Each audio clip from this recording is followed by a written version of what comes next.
Welcome to another episode of Tank Talks. I'm your host, Matt Cohen, founder and managing partner at Ripple Ventures. On this week's episode, we welcome Taylor Lint, CEO and founder of Swantide, to discuss how to build a great go-to-market tech stack as a startup.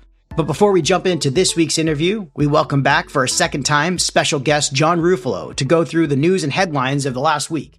John, how you doing? Good, Matt. How are you? Pretty good. I was just saying, before we hit the record button, that it seems like people are resonating with the conversations you and I are having across like LinkedIn and Twitter and social media. So we're going to keep the good times rolling here. I mean, people like to hear, your thoughts on many things happening around the tech and venture ecosystem. I think one of the biggest headlines that we saw probably coming, but also, a little bit of a shock to the Canadian ecosystem was the changing of the guard at Clearco with Michelle Romanow leaving and stepping in with a distressed debt hedge fund-esque leader coming in as a replacement as a CEO. What are your thoughts here? What does this mean for the Canadian ecosystem, if anything? And what do you think happens to the remaining business there? Yeah. So there's micro news and macro news. Let's do the micro news. Obviously not good for Clearco. It's usually a very difficult situation when the cost of capital rises and you have absolutely no control over the cost of capital. And in the lending business, there's only one thing that really matters, and it's the cost and permanency of the capital. In good times, things are good, but with the moment the market turns, it's not just Clearco, but any of the fintech businesses. The good news is, if this thing here happened, 15 years ago where we had one or two unicorns, the disproportionate impact we would have felt in the ecosystem would be very material. Not that this is not an important situation, but there are so many great companies that the folks who have been laid off, et cetera, are going to find their way into great companies across Canada. Yeah, I agree. I think first off, the $400 million of equity that was put in, who knows what part of that was secondary, and the $300 million of debt and whatever other secured debt they had on the underwriting side, it's going to have to get washed out, right? Obviously. And it winds down. And when it winds down, it really creates a cascading effect all the way down. And then what actually happens when you're in, quote, wind down mode? It's funny. People that owe you money somehow start to not respond to phone calls, etc., because they know there's no more money coming thereafter. And that's going to be the thing to really watch. Absolutely. I literally spoke about this with my team the other day, saying it's not just the money that they have, let's say, to pay back investors or the lenders, but the customers that they are predicting will repeat in revenue may actually not clear as revenue. And right. Because you and I know people who are their customers who run e-commerce stores and so on, small businesses, they're watching the headlines just like we are. And they know hey, I'm probably not going to have to necessarily pay up all these fees back. Just like, we always see when there's a pulling of the cloth underneath everything that happens. So I agree with you on that. One other thing that obviously kind of gave the Canadian venture capital ecosystem a bit of a wink was the partnership between BMO and Georgian Partners and their access to their high net worth clients at BMO for the raise of their next fund of $1 billion, which I believe half has been raised. We've been talking about this for a while now, why, the high net worth wealth management ecosystem was never really opened up to the venture class as much as it was later for the private equities, like the Onyxes of the world, maybe the Torquests and Birch Hills. What are your thoughts about this? In full disclosure, BMO is one of my investors, and they have been spectacular in the ecosystem. Two things struck me. The co-branding, number one. Number two, this is a continuation fund. Continuation funds are very, very controversial. I have some strong views on it, and it's not in connection with this particular fund. But the real question is, does it create a misalignment of interests on the first round of investors versus the next round of investors, right? And when you raise that first fund and you told your investors you were going to return the capital in 7 to 10 years, and now it's year 17. And now you say that, well, it's because it's going very, very well. I get that. But what happens is that when you have one fund manager managing different groups of people with different objectives, you will run into conflicts of interest. And when I was an advisor many years ago, do you know what my number one thing was? Don't invest in cross funds. You're going to get sued. So you got to be really careful when you do this sort of thing. Yeah, it's a great point. I hope more banks continue to take a lead on this. Yeah. And then I think just talking about sort of the funds and what we're seeing in the news recently, we saw the news that Sequoia is reducing the fees on their fund of funds vehicle after the whole FTX debacle as a token of appreciation, let's say. Now, the catch here is that they're not really reducing fees. It looks like they're trying to change the fees on committed capital versus paid in capital. So can you explain maybe to our audience what that means and how do you think this impacts the other larger funds out there? Yeah. So what Sequoia is doing, and it's kind of funny, like I think they're an outstanding firm. Let me just start off with that. But they're confusing the market. You know, they first say they did everything great on FTX. Then they fall on their sword on FTX. And then they go and they say, oh, well, wait a minute. It's only a small portion of our portfolio. Then they start reducing the fees in the crypto fund, of which is only 10% deployed, right? Guys, pick a lane, stick to it. You're a great firm. You're going to survive. But I don't know what's going on there. However, for the listeners, and it's very nuanced. If you go out and raise $100 million, but you haven't made an investment yet, for what's called the investment period, the first 3 or 4 years of the fund, you get to charge, say, 2% of that total commitment of $100 million. So you get a $2 million every year to run your business. Once you finish deploying the portfolio, and let's just say that you've only invested 80 million and you're now about to raise another fund, what happens is your fees reduce. And in many examples, they reduce to 0.2% of the 80 million actually deployed. So on a go-forward basis, the view is, well, you're in a different stage of the life of your fund. You don't need as much money. Oh, and by the way, you're getting more money from the second fund. They made this switch in the early stages of the investment period.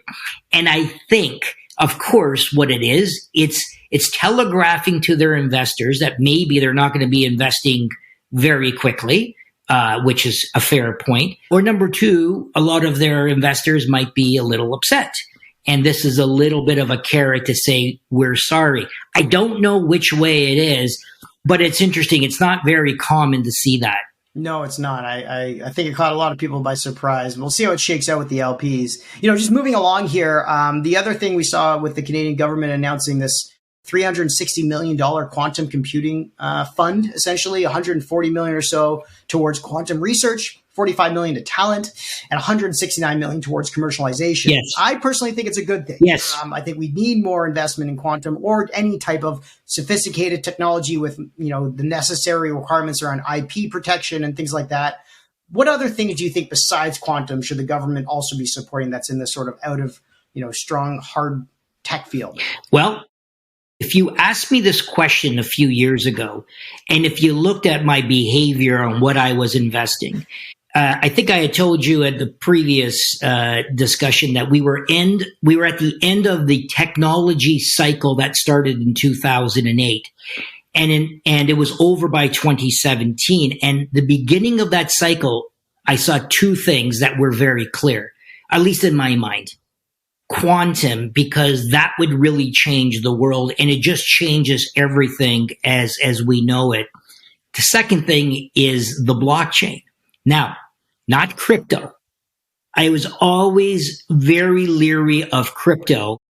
I am an investor in Bitcoin and Ethereum, but nothing else. But really, it's Ethereum because of the underlying supercomputer nature of the blockchain. And I think we're still in the first inning. And I think we still need to watch that. Now, the funny thing is the government, I think they will get involved in, but it's going to be on the regulatory side in the selling of the securities. The only other area, and the government has been involved on it, is on AI. Right? We made a very early bet. But what you're already seeing is really the first big applications in AI. There's been a lot of smaller applications, whether it's, chatbots, et cetera. That's been great. But all of a sudden, AI has taken another step forward. And the real question that I have is, what could we or should we be doing from an AI perspective to take not just that education step forward, but the United States and China are really using this as, the new technological warfare. And, what is Canada's role in that? When I say warfare, I don't mean real war. I meant technological. Intellectual war. Yeah. Intellectual war for sure. I think I completely agree with you that the underlying blockchain technology is here to stay and will be utilized more and more by enterprises, and forgetting about the tokens and the security, debate. The underlying technology and the compute will be something that people will continue to benefit from. And obviously your investment in Xanadu early on, obviously, gives you a head start on what you've seen so far develop there. So I agree. These are great things. Going into the intellectual property debate, I think that is something that also the government should be spending a lot more time in. Yes. You've been obviously a huge leader in that. Tell us what you think actually should be happening. Because, just this week, we saw that Getty Images is preparing to sue Stable Diffusion, Stability AI, on basically copyright infringement for stealing the training set without their permission. And I think we're going to see more and more of this with AI. So what do you think the government should do to help and protect our company? Yeah, and part of an organization that Jim Balsley and I co-founded and Ben Bergen leads is the Council of Canadian Innovators. And one of the key things is really helping the Canadian government form public policy around intellectual property, standard setting, etc. Let's talk about intellectual property in particular. Much to my surprise, the biggest issue was around the education of founders on the value of intellectual property. And, for many years, you had many founders saying it didn't matter. Go ask John, the founder of Desire to Learn. He will tell you, here's a company that bootstrapped themselves. Everything was going great. And then a US-based company saw them once they hit a certain scale, and they start weaponizing around the patents. And Jim Balsley is the guy that has more bullets in him in Canada than any other person. And what he couldn't believe was that when he was defending RIM from patent infringement, he wasn't only dealing with companies that had some dubious practices. He was dealing with governments, state-backed companies that were using this for a technological advantage, for either economic superiority, defense systems, etc.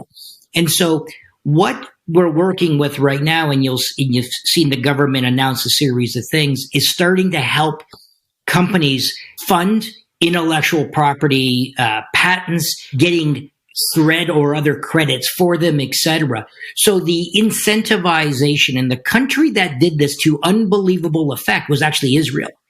And I don't have it in front of me, but Israel, if it's not the third highest, it's in the top 5 highest countries in the world on patent filings, which is insane with the population that they have there. Crazy.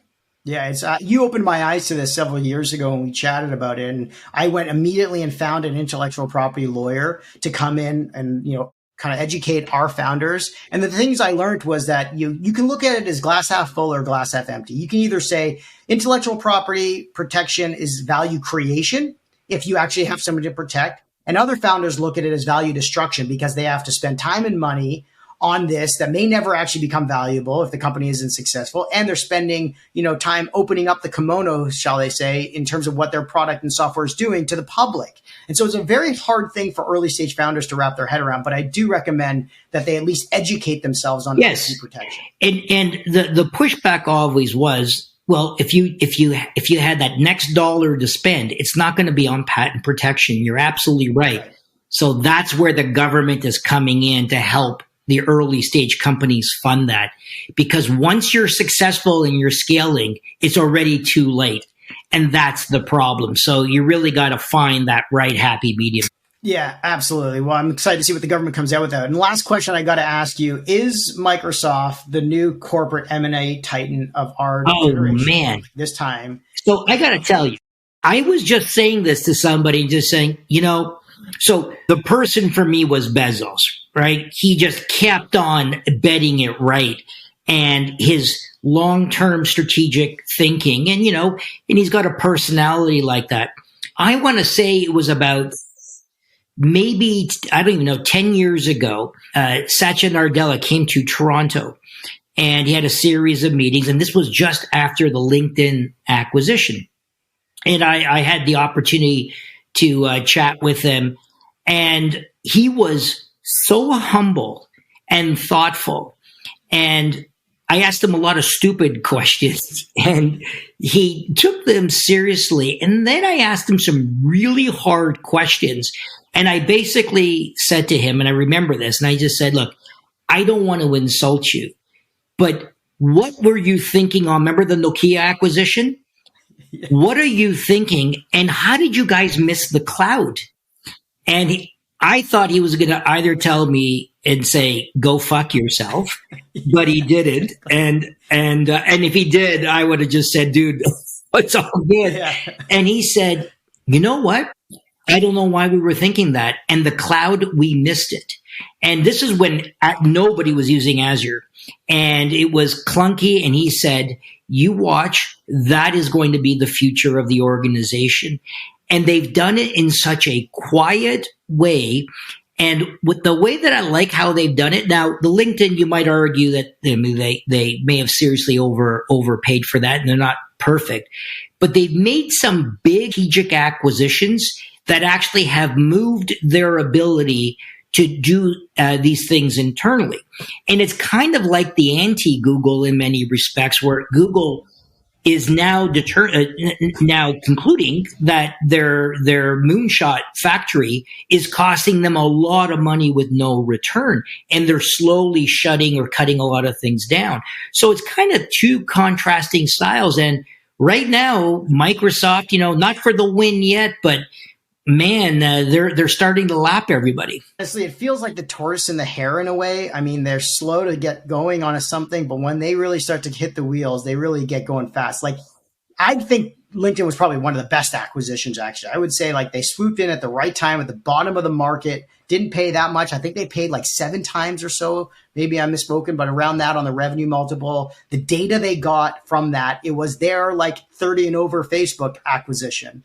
And obviously, we've seen in the news that they had tried to make a run at Figma. Right. Everyone is now talking about how Salesforce overpaid for Slack. Well, it doesn't matter to Microsoft because Teams is absolutely crushing Slack. Oh, yeah. And so they just have this sort of silent approach, but deadly approach to really making things work when they get it right. Yeah. And now with OpenAI, the deal they're structuring, who knows, but it's going to work out tremendously well. Microsoft strategy has always been they've never had the best product, as far as I recall, going back to the DOS days, putting the software, the operating system, whether it's on your PC or other devices. When you selected Teams, say over Slack, Teams is not a superior one, but the fact that it's bundled with the rest of your workflow, geez, it made the purchase pretty damn easy. I know. Every time we get on a call with like the banks or something, it's always on Teams, and I always shoot myself a bit. But it's gotten better. That's not bad. When I go on government, I get on WebEx. That's old school. Yeah. Well, thanks so much for joining us for another Tank Talks news rundown, John. This was great. Look forward to having you back soon. All right. Thanks, Matt. Take care.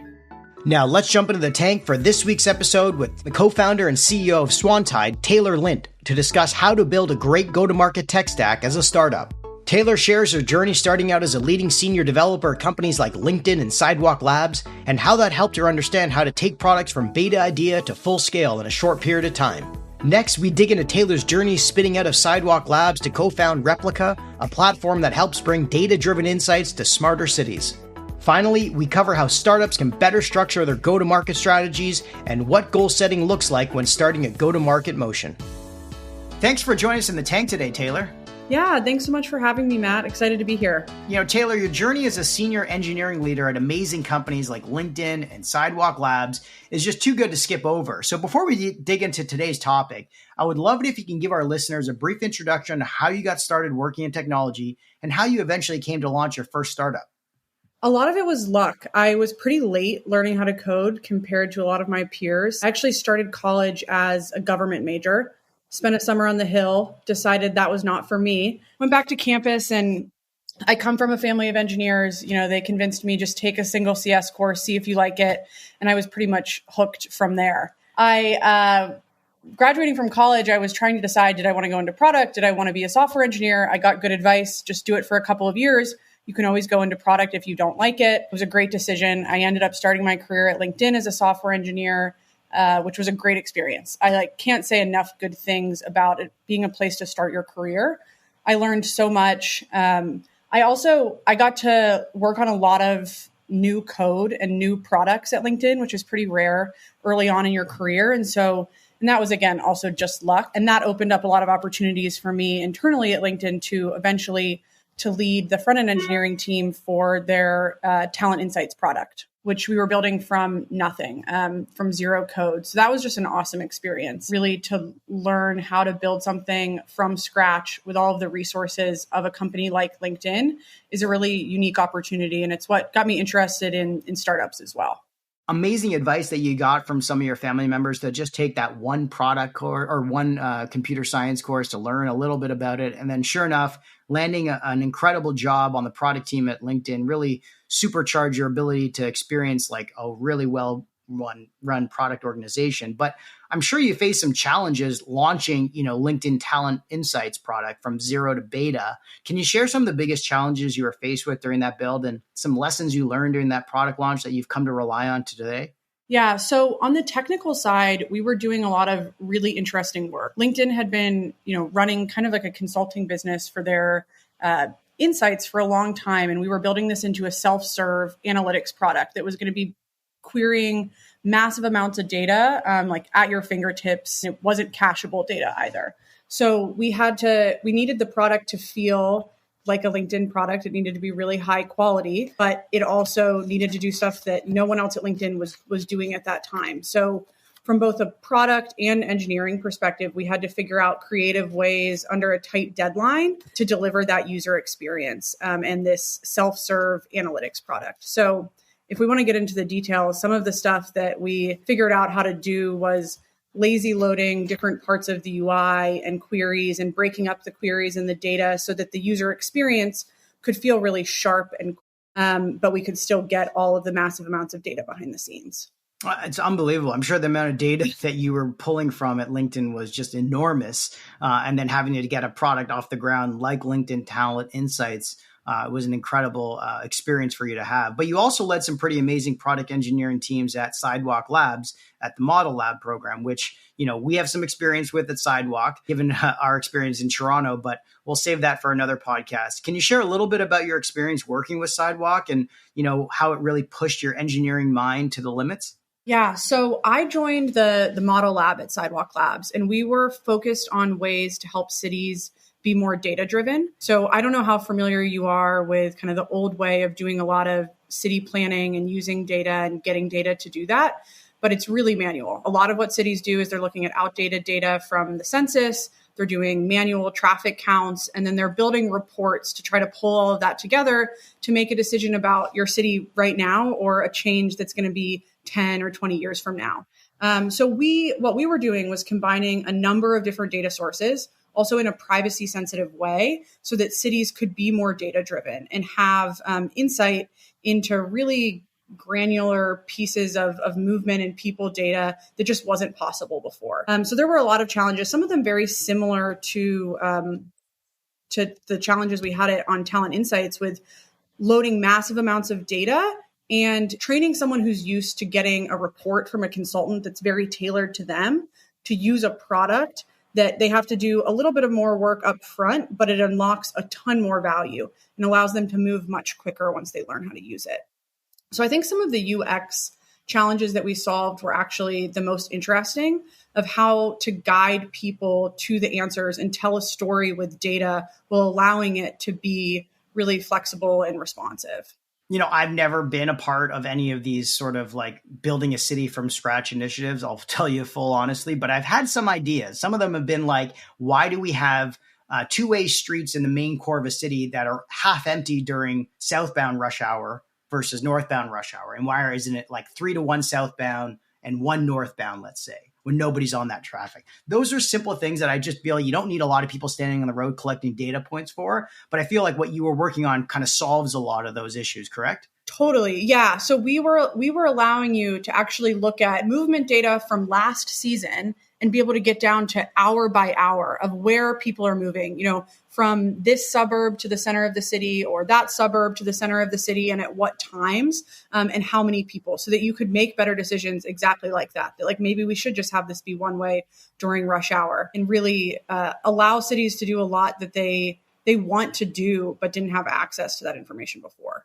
I'm super cool the amount of ideas I'm sure that you got exposed to and worked on, but you were able to spin out what you're working on into a business called Replica as a standalone product. And you became the co-founder and head of product engineering for 2 years while helping the company bring that data-driven decision-making to cities. So do you have any thoughts and sort of advice for people who have the idea of trying to spin out a startup from a corporate entity? I mean, we see so many people talking about how they would love to take an idea or a project they worked on at a large corporate and spin it out into its own startup. But I know it comes with its own challenges. Can you share a little bit about how that worked out? Yeah, I mean, I think we were lucky in that Alphabet and Sidewalk Labs were really set up to allow us to do that. So the model lab was set up that if we could build something and get some traction, we could spin that product out into a standalone company. So I don't know how helpful that is to folks that aren't in that situation, but that's what we ended up doing. So we sold Replica and the product to a few different cities, and then we spun it out, we raised outside capital, and we grew the team from there and grew it as an independent business. And it's still operating today quite successfully, correct? Yeah. It's been awesome to watch what you're doing. It has been awesome to watch it grow, but you also moved on to something even more exciting, which is what we're going to get into today in your newest startup, which is Swantide. And, the topic I want to talk about today is, how do we think about building a great go-to-market tech stack as a startup? So first off, maybe you can explain to us what a go-to-market strategy really entails and why it's often confused with just simple sales. And then we'll get into some of the sort of go-to-market tech stacks that people should think about using as a startup. One of the reasons that we are solving this problem with the go-to-market tech stack is because go-to-market has fundamentally changed in the last 5 to 10 years. You no longer just have a sales team that's operating in isolation. Sales is working really closely with CS and marketing and your product team and data and engineering to get them, product data. So it really needs to be cross-functional and collaborative, and you need to be thinking about your revenue organization and then the tools that your revenue organization are using as a whole. And you can see that even in the kind of slight change of job titles from sales ops or marketing ops to rev ops that's happened in the last couple of years. I think most organizations are now moving towards that, the CRO as well, rather than having your head of sales and head of marketing. And why do you think we need a go-to-market strategy rather than just having your simple revenue ops or simple sales ops people take control of the entire product to sales motion? Yeah, because you're all selling the same product and working at the same company, right? And have the same users and you're all using the same information. What's made it really hard for revenue teams to operate is that they're often using a lot of different tools. Like your go-to-market tech stack could have 10, 15, 30 different tools in it.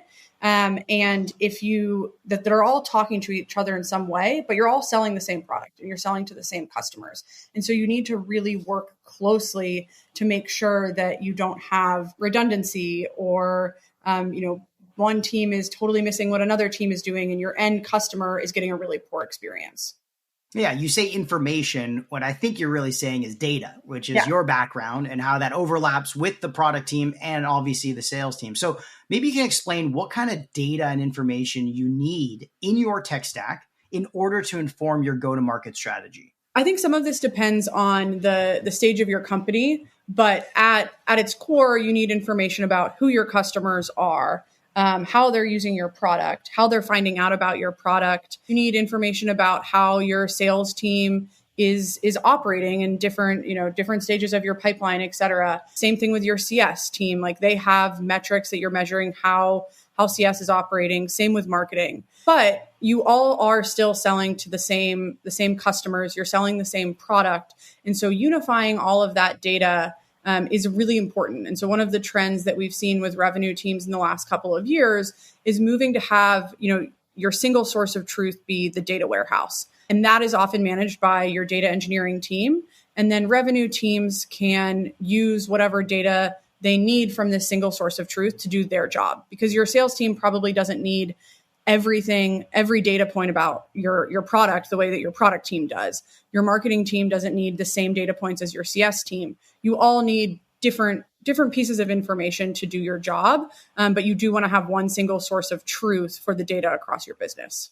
When I hear you say single source of truth, I really just think about Salesforce and how people always say in sales, if it doesn't happen in Salesforce, it never happened, because that is the single source of truth, or where everything is collected from the customer side. But maybe you can explain, like at the early stage of building a company, when you're still trying to collect all that data to even know what your go-to-market strategy should look like, when do you think it's the right time to start investing in a go-to-market, just tech stack, but not strategy? So the first thing you said about Salesforce being the single source of truth, I think that is true, but with the asterisk of it's true for your pipeline data and the offline activities that your sales team is doing. Salesforce is absolutely the source of truth for that, but it's not the source of truth for everything, because your CS tool is your CS team probably has their own tool that they're using that's the source of truth for managing the life cycle of the customer. Your marketing team probably has a marketing automation platform, and that should be the source of truth for those marketing activities. And then your product data, like that, your product team owns that, and there's a different source of truth. And so you can combine all of it in a single place in the data warehouse. And then those teams, sales, marketing, CS, they can cherry pick which insights they want to have available and easily accessible to their teams in their primary tool, like Salesforce. Does that make sense? Totally makes sense, because not everybody is obviously, like I said, on the sales side, but there's like the customer success and then the product and the utilization and the growth side that may not always live in Salesforce. So completely makes sense. But let's talk about how you actually can translate that into a strategy with the tools that you're working with and get all that data together to make decisions. So how can startups think about kind of translating that into a strategy when you have so many moving parts on the go-to-market side? We see a lot of early stage companies where they're like, we want all the data all the time for everybody. And that can work like really early on if everyone is really data savvy on a small team and the amount of data you have is manageable. But that doesn't really scale from, both the fact that everyone doesn't want to use a bunch of different tools. Not everyone is as data savvy. You have compliance issues with having all of that data moving around. So you have to think about what data, like let's take one example of product data for the sales team, especially if you're a PLG company.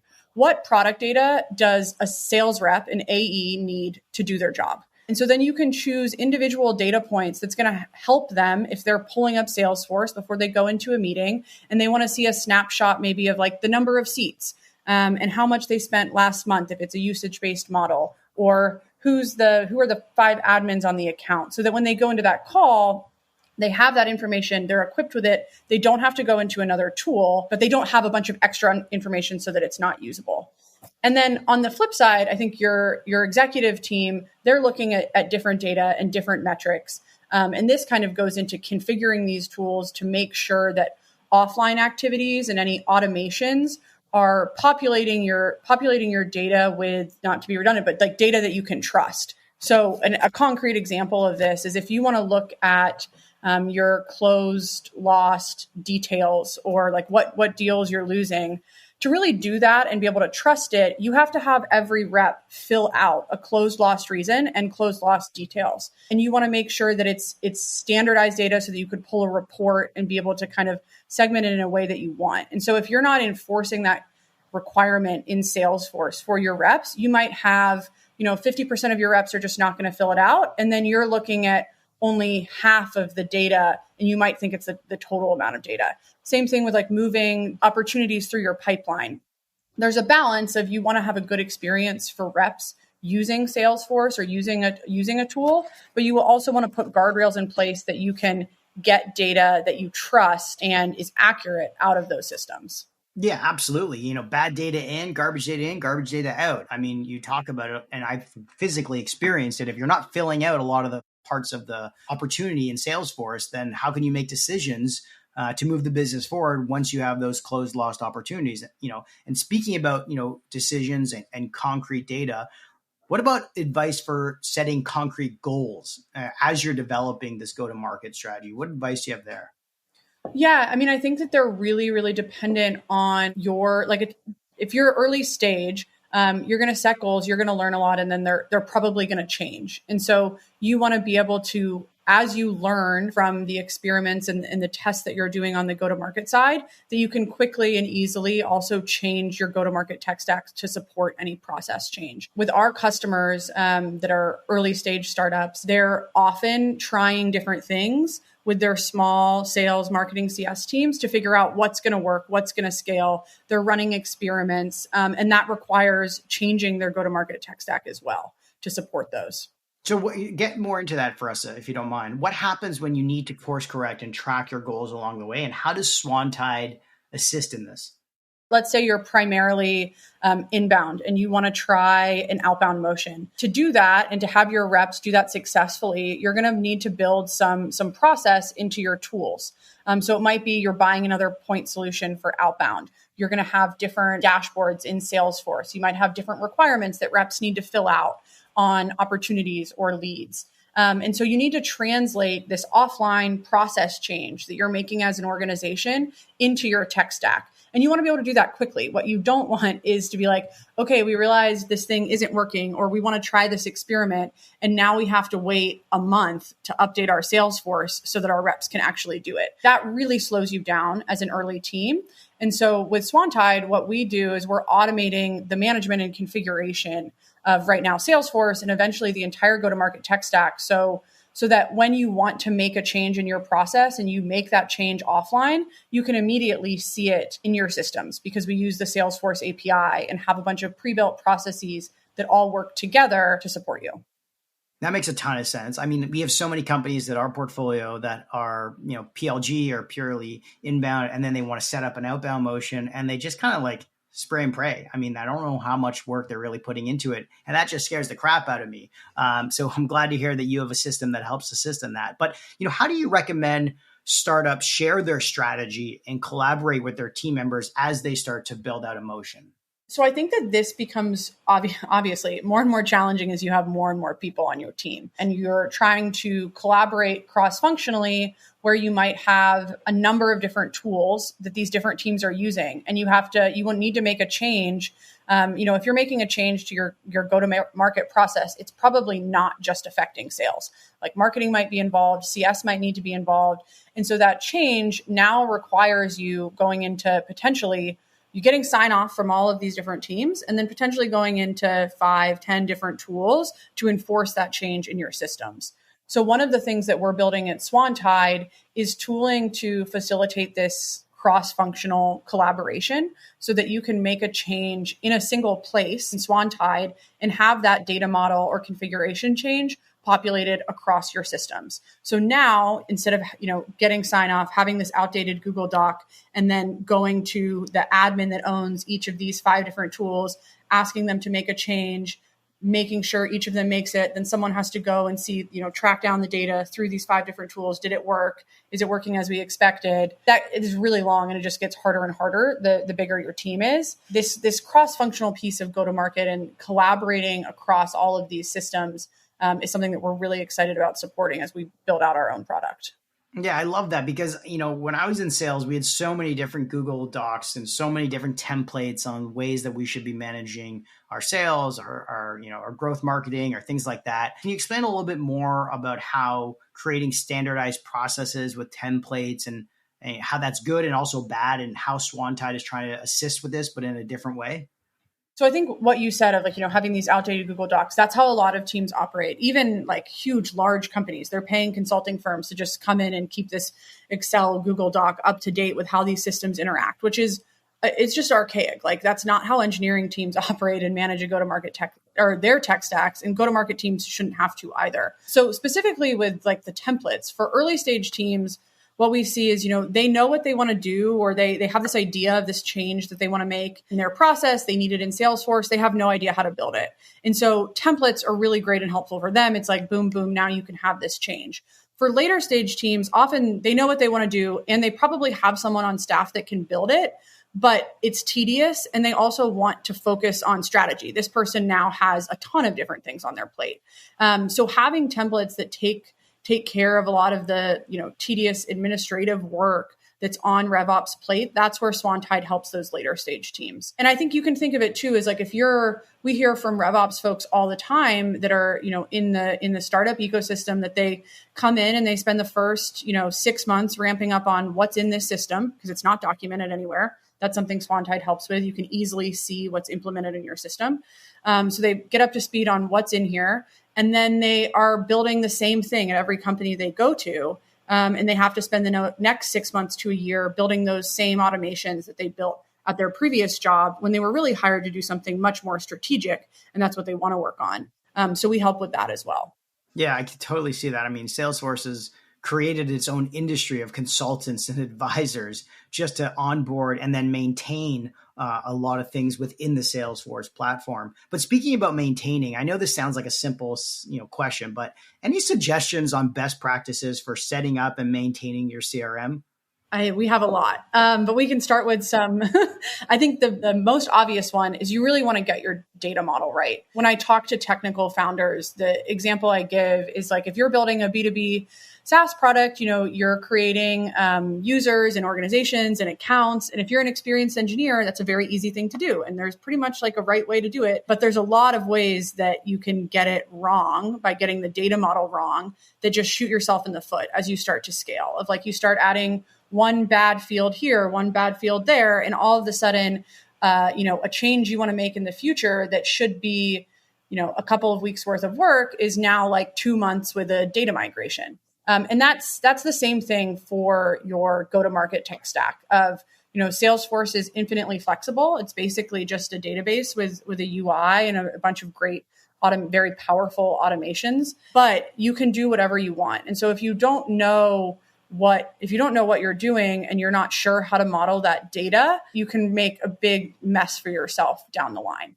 And that's why we actually started with early stage startups at Swantide, because fundamentally, I really feel like that's the best way to solve this problem, is you have to get it right. You have to get the data model right from the beginning so that you have the building blocks to scale effectively. And then process changes are much easier to make because you've put in the work up front. I think the other thing I would say is, if you're not yet using a tool like Salesforce that's really powerful and going to scale with you, that's totally fine for early stage startups. There's a lot of great tools on the market that can get you going as a small team.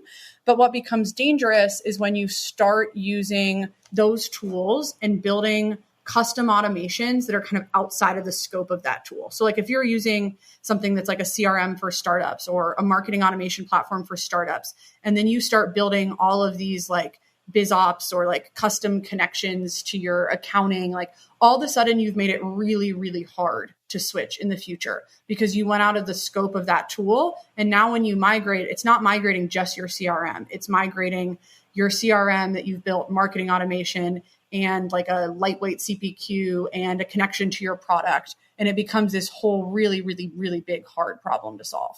Oh my God. Like I sound like a broken record when I say this to our founders, and they know I'm right, but they also hate the fact that I am right because it is so cumbersome to like get Salesforce set up.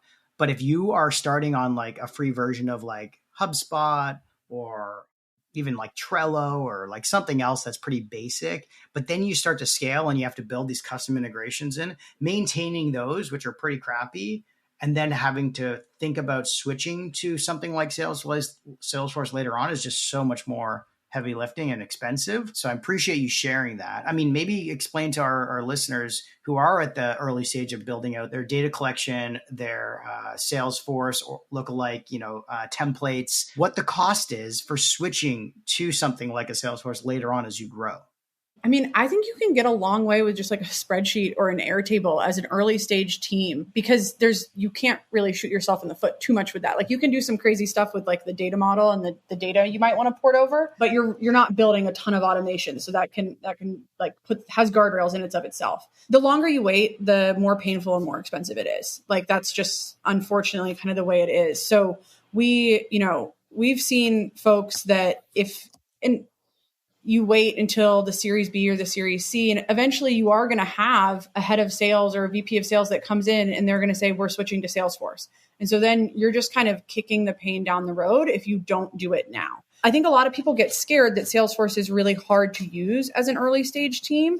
And that's where Swantide helps too, of like, we make it so that the Salesforce you're seeing, if you're a 2-person founding team and you're using it for your deals because you want to have some or you want to have collaboration and be able to see each other's email syncing in or something like that. We make it so that it's really easy to use. And then you can just add more complex use cases as you need them, as you start to scale. We really say, I mean, obviously we're built on top of Salesforce, but I think the earlier you do it, the less painful it will be, because you'll end up there eventually. Yeah, that's great advice. Like start with an Airtable where it's just founder-led sales or maybe 1 or 2 other salespeople. But as soon as you have like a team and you're starting to bring in more data and more process to your sales motion, you want to just skip the in-between stage of using something that you're going to have to build custom solutions for that are probably going to be more costly to automate for in the future, and then just bite the bullet kind of thing and jump into Salesforce, which I completely agree with. I mean, can you explain how you can automate maybe some future changes to your CRM without spending a ton of money using something like Swantide? Something that as you start to grow, you'll start having different reps. Like you'll start having maybe AEs and SDRs or a sales engineer. You will start having renewals in your Salesforce. You'll probably need to start reporting some, more granular details about your pipeline. All of those things require different configurations to be either turned on or a lot of them built into Salesforce. So renewals, for example, because every B2B SaaS company, that's something that they need to have turned on in Salesforce. They probably don't think of it right away. If you're just going to a consultant and you're saying, hey, I need Salesforce set up, like set it up so I can keep track of opportunities in my pipeline. Like if you haven't set up Salesforce before, or if you haven't been a sales leader and you don't have anyone on your team, you're not thinking of that. And so with Swantide, we call them workflows. We have a library of 70 plus workflows that are built for early stage B2B SaaS companies that are there as you need them, when you need them. We also have a bunch that we recommend out of the box, like turning on time tracking for your opportunities so that, you might not want to look at a detailed analysis of your pipeline right now of how long is everything staying in each stage. Where are we losing deals? Is there like is it after demo? Is it after discovery? But you probably will in 6 months or a year, or you're going to hire a head of sales and they're going to want to look at that data. So you should turn that on now at the start so that you have it when you need it. So things like that, Swantide has built as workflows that take in the details of, your business, your opportunity stages, and keeps track of those in your Salesforce. I mean, that's amazing. As a board member myself with a bunch of early stage B2B SaaS companies, I would love to have access to that information because we spend so much time saying, hey, can we see your CRM pipeline and how long opportunities are sitting there and why they're not being, moved along, or how can we fix the process? You guys must eat your own dog food every day. Yeah, absolutely. Which is fun. We love that. Yeah, and it's obviously worked in your favor because you recently raised a $7 million seed round run by the amazing team at Menlo Ventures alongside Village Global, NEO, and a handful of strategic angels. So congrats on the raise first off. And can you share a little bit about how you were able to get an incredible investor and lead investor like Menlo to back you at the seed stage, given that they're mostly focused at the Series B or later investments?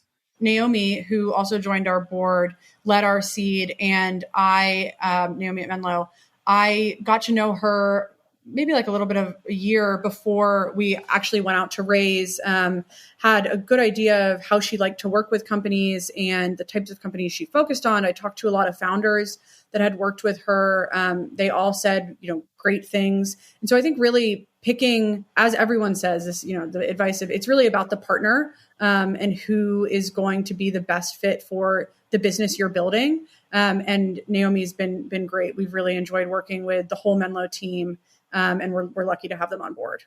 That's amazing. I mean, how are you planning to capitalize on this market environment, with this new funding, given that so much focus is now on sales, go to market, capital efficiency, things like that? And how should founders who are building in the spaces that you can help them with get in touch with you and your team? Yeah, absolutely.